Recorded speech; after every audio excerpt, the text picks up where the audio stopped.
की तरह तुम भी बदल तो न जाओगे।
सैल से बढ़ के हो वो जवा जंग में मचाए बवंडर। अरे गीत गाए जमाना सदा सुर का, लेखनी को यदव से चलाए सुरेंद्र।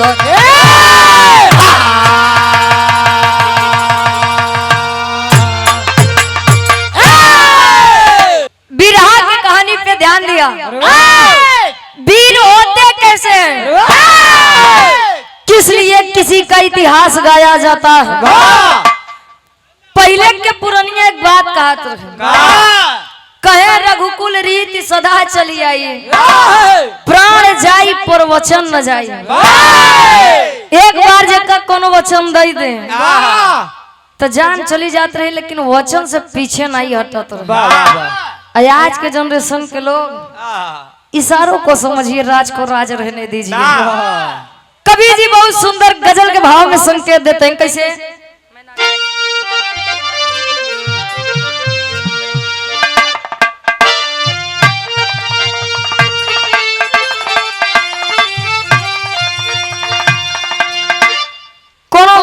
कोनो लड़का से कहे कहा के बाद त्रिय चरित्र दैवो न जाने।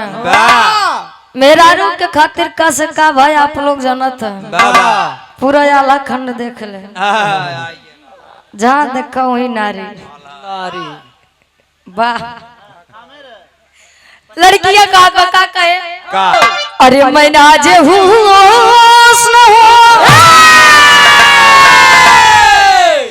अरे मैं नाजे हूँ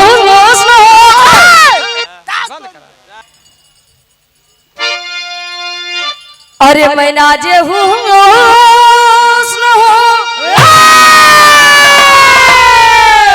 अरे मैं नाजे हूँ अब तुम मेरा एहतराम करो। अरे मैं नाजे हूँ अब तुम मेरा एहतराम करो। जवानी नाम है मेरा मुझे सलाम करो।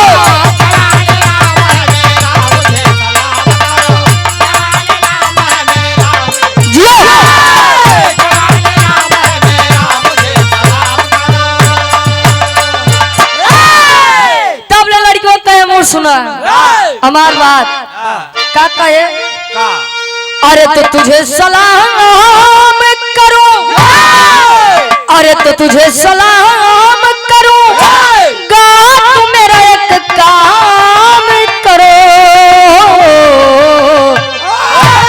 अरे तो तुझे सलाम करूं, गा तू मेरा एक काम करो। तू अपनी मस्त जवानी हमारे नाम करो।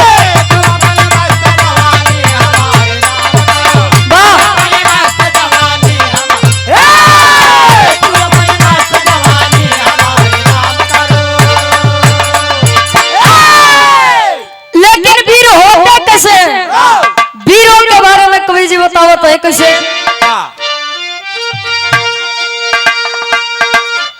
अरे तो लहू की धार पे, तो लहू की धार पे अब जवानी लिखी जाती है। अरे तो लहू की धार पे अब जवानी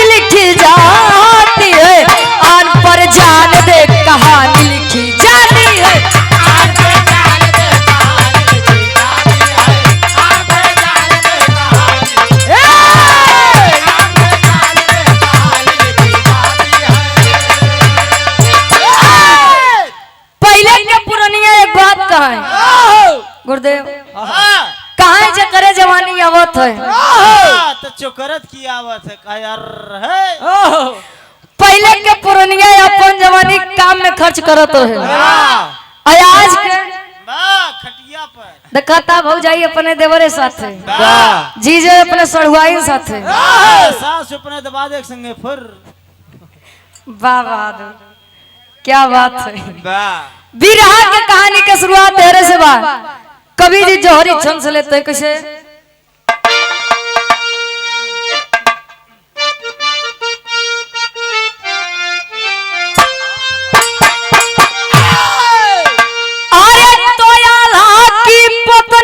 सोना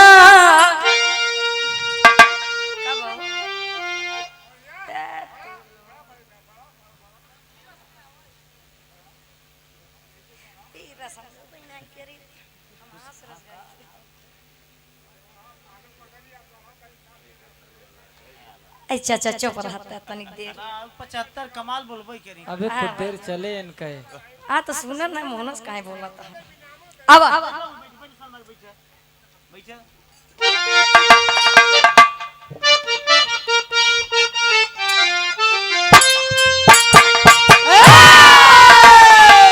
अरे दयाला की पत्नी सोना सुंदर सुशील थी पावन आया सावन का महीना उदलना की आया वाहन झूला झूलन की लखा बात के अंदर इनकार कर दिए उदल झूला घर के ही अंदर जल भंगटों की सोना झोला किया है वाहन सुन बातों को है भाई उदल को हुक्म सुनाया जियो क्या जियो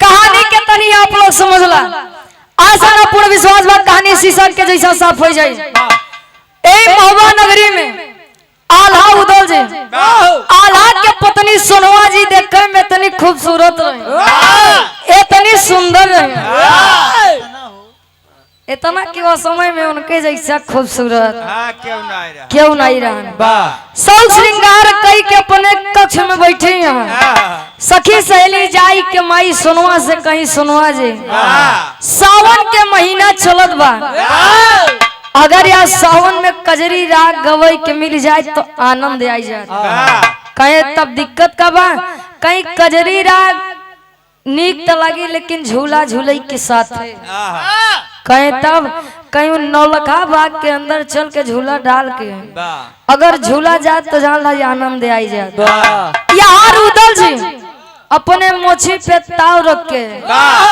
यार से वहां टहरत है सोनवा जी सारा में बोलाई ए देवर बबुआ ए तनी यार आवा उदल जी जाई के पूछो तन का समाचार बा बतावा तई झूला झूले के इच्छा बा कहीं तब कहीं नौलखा बाग के अंदर इनकार कर दिए घर ही झूला इतना बा का करे जाबू उतना दूर ज्वाला सिंह के राज्य में आई फालतू में ड्रामा करी माई देवला से जाई के कहा तही कैसन वीर पैदा किए कैसा वीर पैदा की है आप माई देवला जी के ऊपर जब बात आए आदेश सुनाती है उदल जी को जाई के अपने भौजाई से कायदा की तैयारी करें महुआ नगरी से तैयारी कई के पथरीगढ़ में प्रवेश करते हैं एक लाइन गीत लगत बा कैसे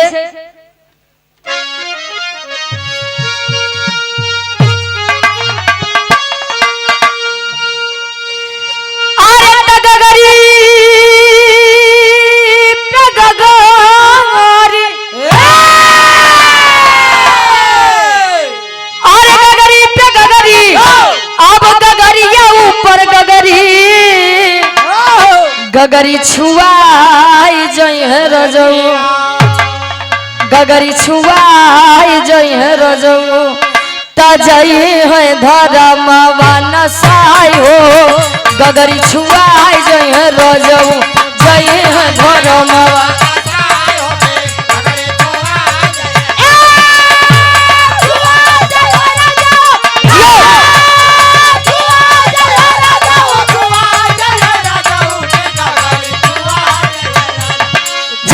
है घर मवाना साई हो गगरी छुआई जई है रजऊ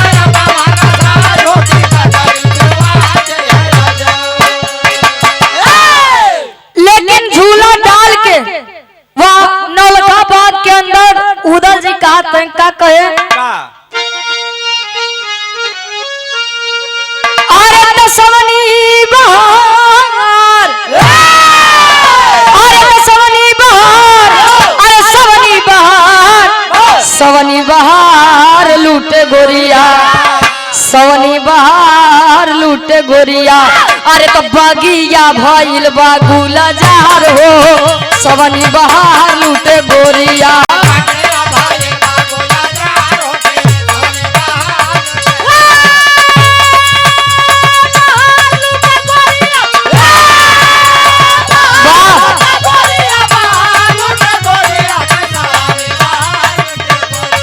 बगिया भइल बा गुलजार हो सवनी बहार लूटे गोरिया झूला जब उदल जी समझते हैं कहे कि हम जैसा वीरन के काम ये झूला झूलम नहीं बा हम जैसा वीर के काम का बा तैयारी करते हैं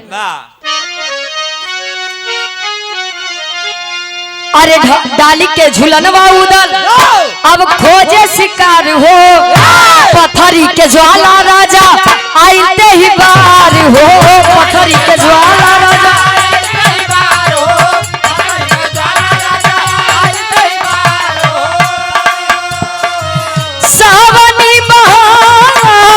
सवनी बहार हो के सवनी बहार लूटे गोरिया रूपावा निहारे बार बार हो सवनी बहार लूटे गोरिया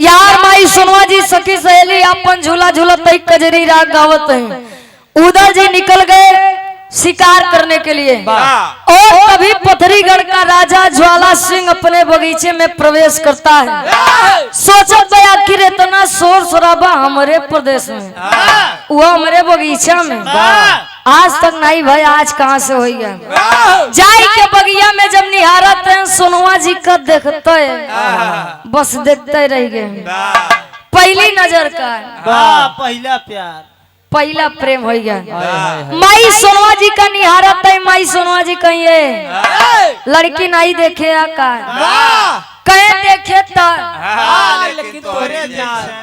लेकिन तोरे जैसा नहीं देखे ज्वाला सिंह के स्थिति का कवि जी टेरी के भाव में समझावत है अरे तब बुझाई कैसे दिल के अगिया अरे तब बुझाई कैसे दिल के अगिया तो पागल भ्रमर हो गया देख कुसुम करुणा मयर करुणा मयर करुणा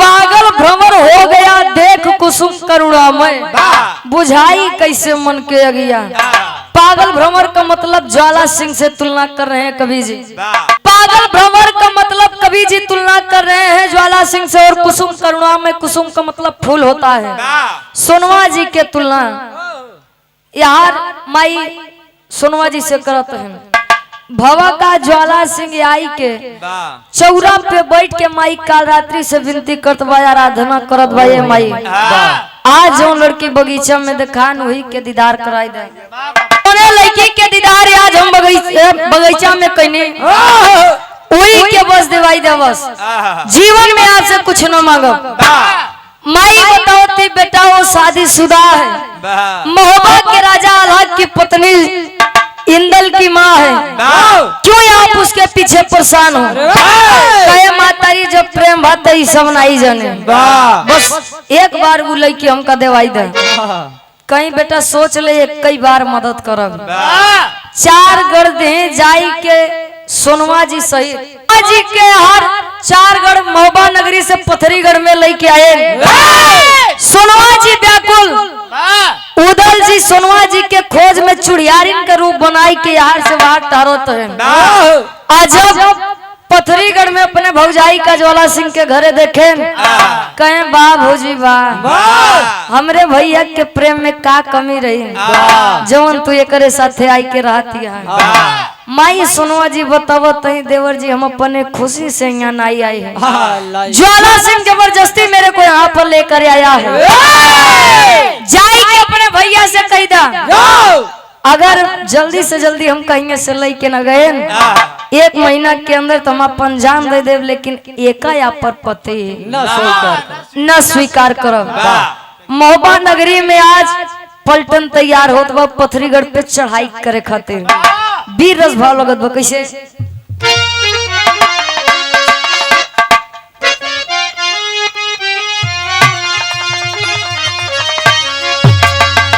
अरे चली है फौज महोबे की, अरे चली है फौज महोबे की रे यारी का मान तोड़ेंगे। चली है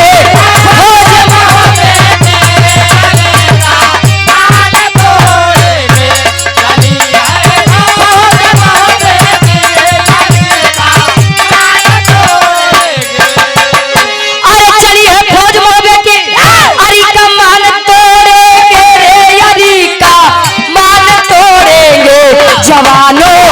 जवानों लूट लो कर दो नहीं परिमान छोड़ेंगे। जवानों लूट लो कर दो क्या जवानों लूट लो कर दो परिमान छोड़ेंगे। अरे दादो दुर्गबरी का करो संकोच ना कोई रे, करो संकोच ना कोई, करेंगे करेंगे करेंगे दास पथरी का समर परिमान छोड़े।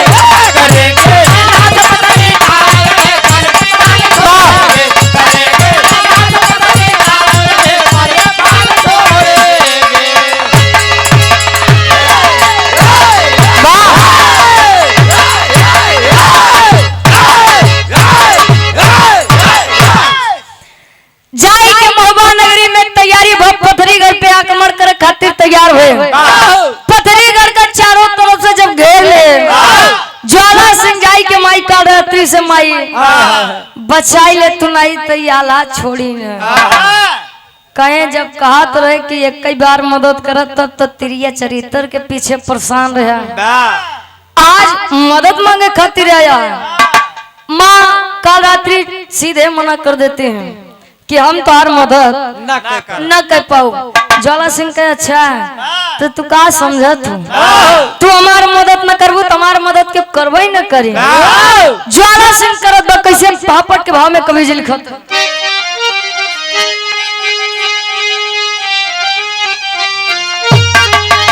अब घेर लिए हैं पथरीगढ़ मत वाले महोबा वाले, अरे तो घेर लिए हैं पथरीगढ़ अब मत वाले महोबा वाले हो, तो देख वीरता सहन पथरी वाले महोबा वाले हो।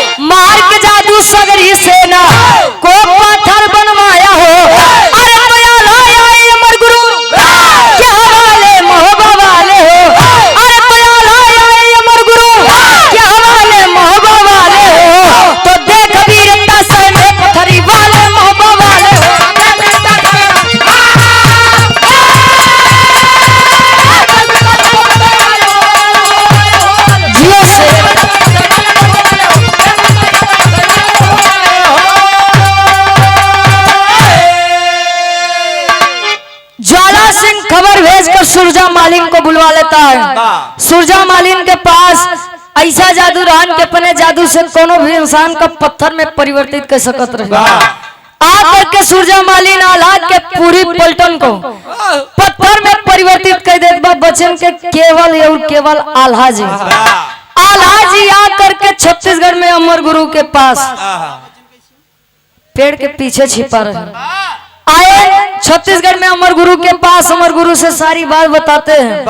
अमर गुरु 2 पुड़िया दे, कहें बेटा आल्हा ले जा करके एक पुड़िया का अभी संहान कर लो, अभी निदान कर लो। पत्थर बनी सेना पहले जैसे मानव में परिवर्तित हो जाएगी। एक पुड़िया तब खोला जब वो सुरजा मालिन दोबारा आई। वह 2 पुड़िया लेके पहुंचे ने आज रण में। आल्हा के भाव में कवि जी लिखते हैं,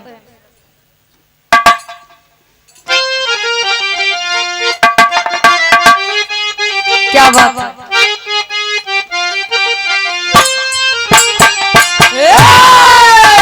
अरे कबीर हो आखिर तक ना हार नहीं मन है बाबू।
दोबारा से चालू करते हैं। एक पुड़िया के संगान तब करे जब पत्थर बनी रही सेना मानव के रूप में जब परिवर्तित होत बा। सुरजा मालिन को दोबारा बुलाता है ज्वाला सिंह, लेकिन जब पुड़िया खोले जादू नहीं चला है। सुरजा मालिन चली गई। युद्ध मचा रहे, युद्ध छिड़ा बा। जब ज्वाला सिंह के सेना जब समाप्त होए लगी, ज्वाला सिंह सोचत बा नाथ कैसो बचाई लेता है, आज के बाद इस गलती न हो। तब ले आल्हा जी वही कॉलर पकड़े लगे, माई सोनवा जी लगे कहे बोला एक का किया जाए, मार दिया जाए, छोड़ दिया जाए, कहे स्वामी इनका छोड़ दे। कहे पागल हो गई हो, दिमाग खराब है तुम्हारा, तो उठा लिया। कहे तू ही कल के चला आए, तोरे चक्कर में इतना तान झाम है, अबे बताओ तिया का छोड़ दिया जाए। कहे स्वामी मैं इसके लिए इसको नहीं छोड़ने को कह रही हूँ, इसकी एक बेटी है सुगा पंखनी, जौन बड़ी सुंदर सुशील बा। जब से हम यहाँ नगरी में आई हमार बड़ी सेवा सम्मान करत बा। कहे तब कहे अपने लड़कवा इंदल के शादी हम सोचते वही से करवाई दे। ज्वाला सिंह सोचत बा बस कैसो हमका आजादी मिले, ये लोग जाए हो तो काम होबा। नगरी वाले और पथरीगढ़ वाले करत हैं। खड़ी के भाव में कवि जी लिखत है,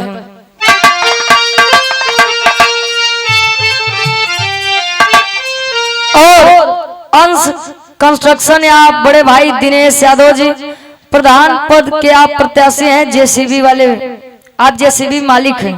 धर्म के आप बड़े भाई अजीत यादव भैया जी 200 रुपए का महान आशीर्वाद। एक स्वर में सबके नमस्ते प्रणाम स्वीकार हुआ, आशीर्वाद के चार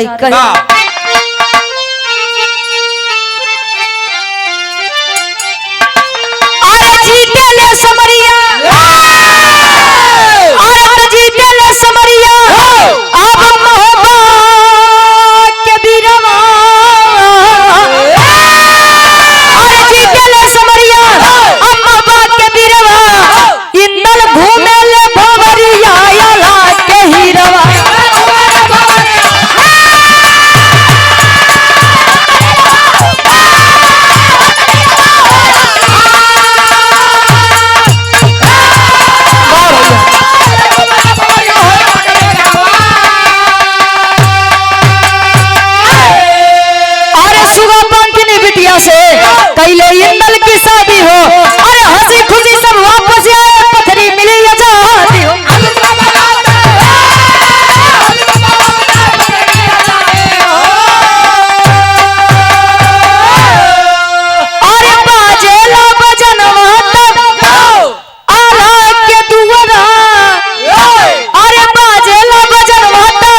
कैले इंदल की शादी हो, हंसी खुशी सब वापस आए, पथरी मिली आजादी हो। इंदल की शादी सुबह पंखनी से करके पथरीगढ़ को आजादी देखकर अपने महोबा नगरी में वापस आते हैं। हमारे विराट के शीर्षक सोनवा जी के हरण व पथरीगढ़ में लड़ाई हुई। साथे उदल जी चुड़ियारिन के रूप बनाए, इंदल जी के विवाह हुआ। आखिरी में खानदान के परिचय कैसे गुरु बिहारी गुरु गणेश गुरु रामलाल गुड़गाए।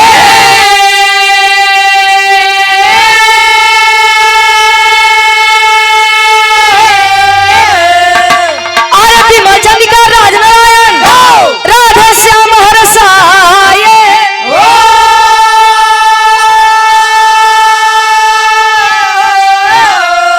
अरे बुझाई कैसे दिल के लगिया, रुचि कभी सुरेंद्र की जोड़ी मुस्काई, बुझाई कैसे दिल के लगिया।